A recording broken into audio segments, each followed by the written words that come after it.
नमस्कार साथियों, स्वागत है आपका हमारे YouTube चैनल पर। और जैसा कि आप सभी जानते हैं, पिछले 2 दिनों से आप देख ही रहे होंगे कि मध्य प्रदेश ग्राम सचिव की भर्ती आ चुकी है।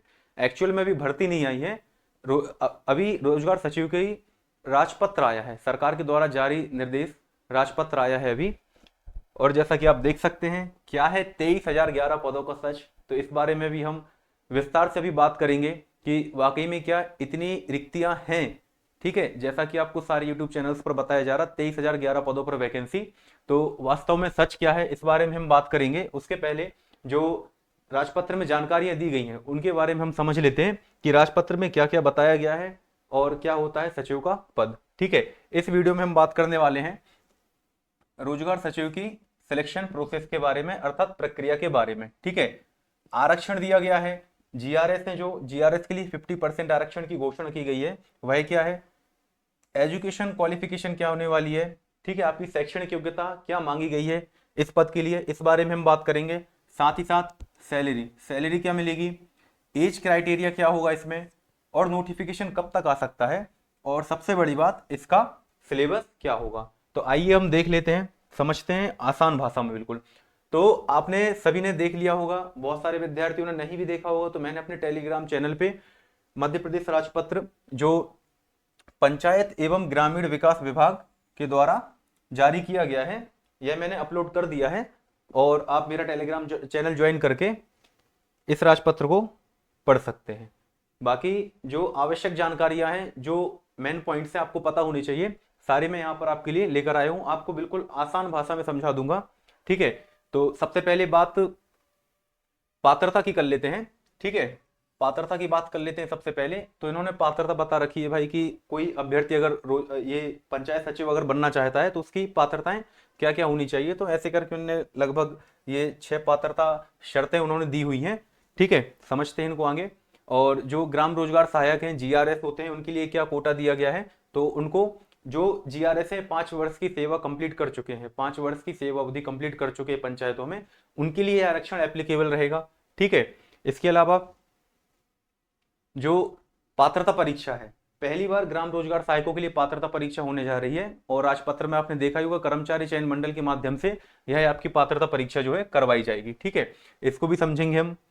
इसके अलावा जो सिलेक्शन की जो प्रोसेस होगी, ठीक है, उसमें एक मेन पॉइंट ये भी दिया गया है कि भाई आपकी जो गृह ग्राम पंचायत है, जो गृह ग्राम पंचायत है, उसमें नियुक्ति या पदस्थापना आपकी नहीं होगी। ठीक है, जो भी आपका डॉक्यूमेंट वेरिफिकेशन होगा, जो भी आपकी मतलब सिलेक्शन की जो प्रोसेस होने वाली है, ठीक है, तो उसमें आपकी अनुशंसा आपके खुद की ग्राम पंचायत के लिए नहीं की जा सकेगी, एक मेन पॉइंट इसमें। ठीक है, इसके अलावा आपने सब देखा होगा, सभी यूट्यूब चैनल वालों ने बता रखा है, सभी सभी लोगों ने, कि भाई ये जिले हैं, जैसे आगर मालवा है 236 वैकेंसी है, अलीराजपुर 288 पदों की संख्या। एक्चुअल में वो वैकेंसी नहीं है, वो पदों की संख्या, वो होते हैं स्वीकृत पद।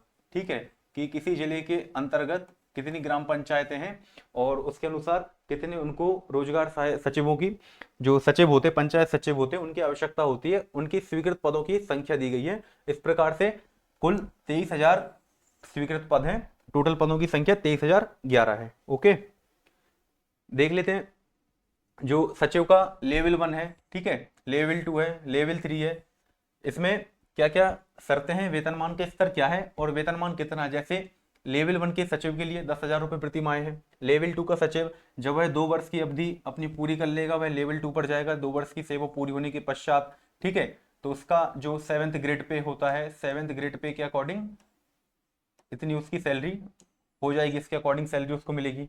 उसके बाद जब वह 10 वर्ष की सेवा अवधि पूरी कर लेगा, ठीक है, तो 23,500 से 80,500 तक वेतनमान उसका रहेगा।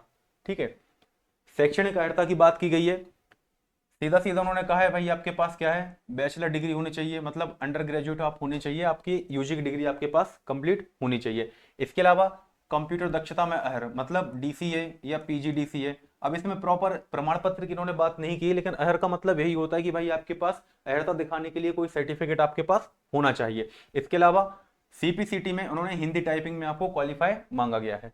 ठीक है, इसके अलावा इन्होंने ये भी बताया हो कि कोई व्यक्ति अगर जीआरएस के पद पर पहले से कार्यरत है और वह 5 वर्ष वाली अपनी सेवा अवधि की शर्त अगर पूरी कर रहा है, ठीक है, तो उसको सिर्फ क्या है, 12th उसको ग्रेजुएशन भी उन्होंने नहीं मांगा है, उन्होंने कहा है 12th होना चाहिए भाई उसके पास कंप्यूटर दक्षता में, मतलब भाई डीसीए पीजीडीसीए और सीपीसीटी में हिंदी टाइपिंग उसको आनी चाहिए। चलिए अब बिल्कुल आसान भाषा में समझ लेते हैं, ध्यान दीजिएगा।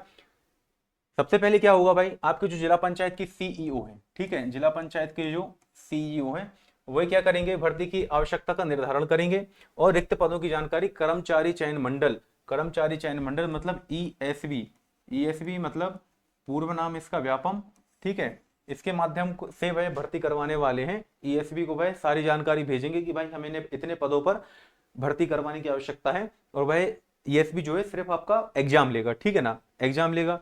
अब चयन मंडल जो है आपकी परीक्षा आयोजित करेगा और आपके जो अंक होंगे उनके आधार पर आपकी मेरिट लिस्ट बनाएगा, ठीक है, और वह कहाँ भेजेगा, सीईओ को, ठीक है, जिला पंचायत अधिकारी को भेजेगा, ठीक है। इसके अलावा जो जिला पंचायत सीईओ है वह उम्मीदवारों की योग्यता सत्यापन मतलब डॉक्यूमेंट वेरिफिकेशन का काम किसका रहेगा, जिला स्तर पर होगा, सीईओ के द्वारा, ठीक है। और सत्यापन की बात क्या है, उम्मीदवारों की जो अंतिम योग्यता सूची है, अंतिम जो फाइनल मेरिट लिस्ट है, फाइनल रिजल्ट है, तैयार हो जाएगा और आपको ज्वाइनिंग मिल जाएगी, ठीक है।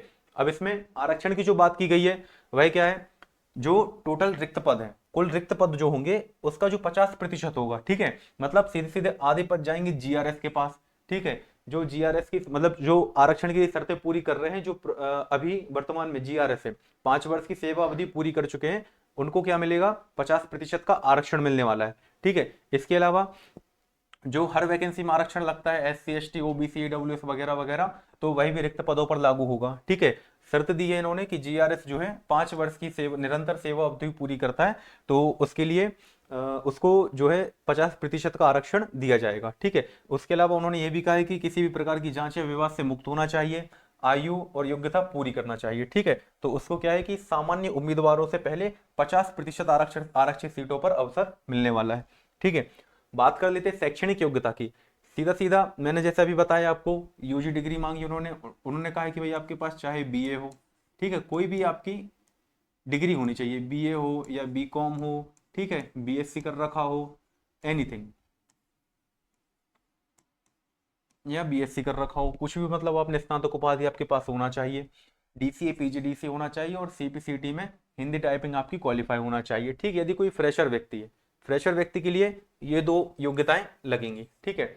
अब क्या है, यदि कोई व्यक्ति जीआरएस पद पे हो तो सीधा उन्होंने क्या है 10+2 मतलब 12th उत्तीर्ण मांगा है, कंप्यूटर दक्षता मांगी है, और सीपीसीटी में हिंदी टंकण मतलब हिंदी टाइपिंग आपको आनी चाहिए और क्वालिफाई होना चाहिए, ठीक है।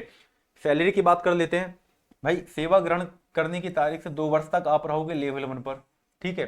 लेवल 1 में आपको सैलरी मिलेगी 10,000 रुपये प्रति माह, ठीक है, एक निश्चित वेतन है, इसके अलावा आपको कुछ भी नहीं मिलेगा, निश्चित वेतन एक मुफ्त राशि आपको 10,000 रुपये प्रति माह दी जाएगी। इसके बाद 2 वर्ष की जब अवधि आप पूरी कर लोगे तो आप पहुंचोगे लेवल 2 पर। लेवल 2 में आपकी सैलरी जो रहेगी 19,500 से 62,000 के हिसाब से बनेगी। देन लेवल 3 पर आपकी जो सैलरी बनेगी 10 वर्ष सेवा पूर्ण करने के बाद 23,500 से 80,500 के अकॉर्डिंग, ठीक है। आयु की बात कर लेते हैं, जो सामान्य आयु सीमा है, जो फ्रेशर विद्यार्थी जो सचिव का फॉर्म भरेंगे पहली बार, ठीक है, जब इसकी भर्ती आएगी तो 1 जनवरी के आधार पर जो विज्ञापन वर्ष रहेगा, जैसे 2026 रहेगा मान के चलो, तो 1 जनवरी 2026 के आधार पर आपकी आयु 21 से 35 वर्ष के बीच में होनी चाहिए, ना 35 वर्ष से अधिक होना चाहिए, ना 21 वर्ष से आपकी कम होना चाहिए। लेकिन जो आरक्षित वर्ग होते हैं जैसे एससी एसटी ओबीसी दिव्यांग महिला उम्मीदवार, इन लोगों को क्या है कि जो जीएडी सामान्य प्रशासन विभाग है उसके अकॉर्डिंग जो एज में रिलैक्सेशन दिया जाता है, जैसे ओबीसी को 3 वर्ष का दिया जाता है, एससी एसटी को 5 वर्ष का दिया जाता है, तो वह इनको दिया जाएगा सरकार के नियमों के अनुसार, ठीक है। और जो जीआरएस कोटे से आवेदन करेंगे, जो आरक्षण का लाभ लेने वाले और जीआरएस हैं, पात्र अभ्यर्थी है, उनको 50 वर्ष उनके लिए अधिकतम आयु सीमा दी गई है, ठीक है। अब इसके बाद बात करते हैं नोटिफिकेशन कब तक, तो राजपत्र में इन्होंने बताया है कि जो मुख्य कार्यपालन अधिकारी हैं वह भर्ती वर्ष की, मान के चलो भर्ती वर्ष होने वाला है 2026, तो 1 जनवरी की स्थिति में वह अपने जिलों में जो सचिवों के रिक्त पद हैं उनकी जो सूचना है वह किसको भेजेंगे, संचालनालय को भेजेंगे, ठीक है। और 10 जनवरी तक कर्मचारी चयन मंडल को मतलब ईएसबी को मांग पत्र भेजेंगे कि भाई हमें इन्हें भर्ती करवानी है, हम आपको ये मांग पत्र भेज रहे हैं इतने पदों पर, ठीक है। तो इसके साथ मतलब कर्मचारी चयन मंडल को भेजी जाएगी, ठीक है। उसके बाद कर्मचारी चयन मंडल अपनी प्रोसेस करेगा परीक्षा करवाने की, एग्जाम पैटर्न वगैरह जो कुछ भी है कर्मचारी चयन मंडल ही आपको बता पाएगा और कोई नहीं बता पाएगा। एक एजम्पशन बस हम लगा सकते हैं कि यह सिलेबस हो सकता है, एग्जाम पैटर्न हो सकता है, ठीक है। इसके बाद जो संचालनालय है वह जानकारी मांग पत्र को संकलित करने वाला है और भर्ती वर्ष की मतलब 15 जनवरी 2026, यदि 2026 में भर्ती आनी है तो 15 जनवरी 2026 तक कर्मचारी चयन मंडल के पास ये जानकारी पहुंचेगी और उसके बाद कर्मचारी चयन मंडल आगे की प्रोसेस करेगा। ठीक है, सिलेबस की बात कर लेते हैं।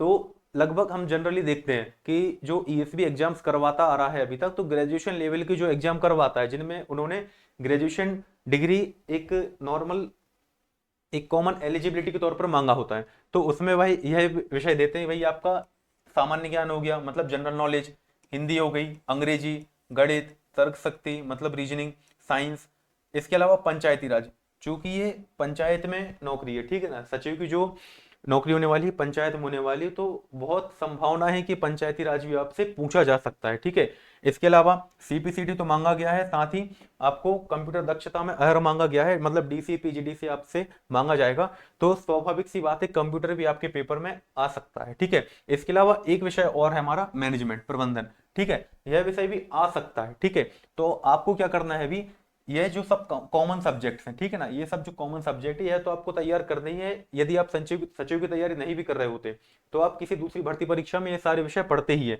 ठीक है, राजपत्र यदि आपके पास अभी आपको अवेलेबल नहीं हो पाए तो मैंने अपने टेलीग्राम चैनल पर इसको डाल रखा है। ठीक है, ग्राम पंचायत सचिव भर्ती, चाहे तो आप स्कैन कर सकते हैं, एमपी एग्जाम अपडेट्स के नाम से चैनल आपको मिल जाएगा यदि आप ये यूजर नेम सर्च करेंगे तो। ठीक है, अब बात कर लेते हैं जो 23,011 पदों की बात की गई है, क्या इतने पदों पर वैकेंसी आना संभव है क्या?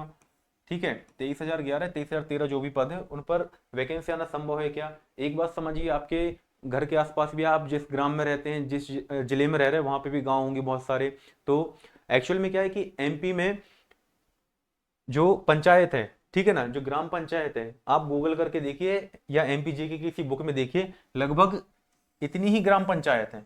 तो अब आप एक बात सोचिए कि आपकी जो ग्राम पंचायत है, आप किसी गांव में रहते हैं किसी नगर में रहते हैं, आपकी जो ग्राम पंचायत लगती है, तो वहां क्या सचिव नहीं है? ठीक है, समझना इस बात को, वहां क्या सचिव नहीं है? ठीक है, सभी ने बता रखा है कि 23,011 पदों पर भर्ती होगी, ऐसा नहीं है। 23,011 पद जो है वह स्वीकृत पद है, ठीक है ना, इसमें ऑलरेडी बहुत सारी ग्राम पंचायतों में, लगभग अधिकांश ग्राम पंचायतों में जो सचिव है वह कार्य ऑलरेडी कर रहे हैं। ठीक है ना, अब इसमें संभावना क्या बनेगी, जो वैकेंट पद है, ठीक है ना, जो वैकेंट सीट्स हैं, जो वैकेंट है सचिव के लिए, है ना, फर्स्ट पॉइंट ये, और दूसरा रिटायरमेंट, ठीक है ना, जो सचिव रिटायर होने वाले होंगे तो उनके जो पद खाली होंगे तो विभाग चाहे तो इनको इंक्लूड करके अच्छे खासी संख्या में भर्ती निकाल सकता है। तो हम एक एक्सपेक्ट कर सकते हैं कि लगभग 5 से 10 हजार के बीच में ये भर्ती की संख्या अपने को देखने को मिल सकती है। ठीक है, जो लोग बोल रहे हैं भाई 23,011 पदों पर भर्ती होगी, तो भाई असंभव बात है ये। ठीक है, समझने वाली बात है, राजपत्र में भी यह नहीं लिखा है कि रिक्तियों की संख्या है। ठीक है, यह स्वीकृत पदों की संख्या, जो कुल पदों की संख्या उन्होंने बताई हुई है वह है। ठीक है, मिलते हैं नेक्स्ट वीडियो में। टेलीग्राम चैनल आप ज्वाइन कर लीजिए, चैनल सब्सक्राइब कीजिए। ठीक है, मिलते हैं नेक्स्ट वीडियो में, थैंक यू।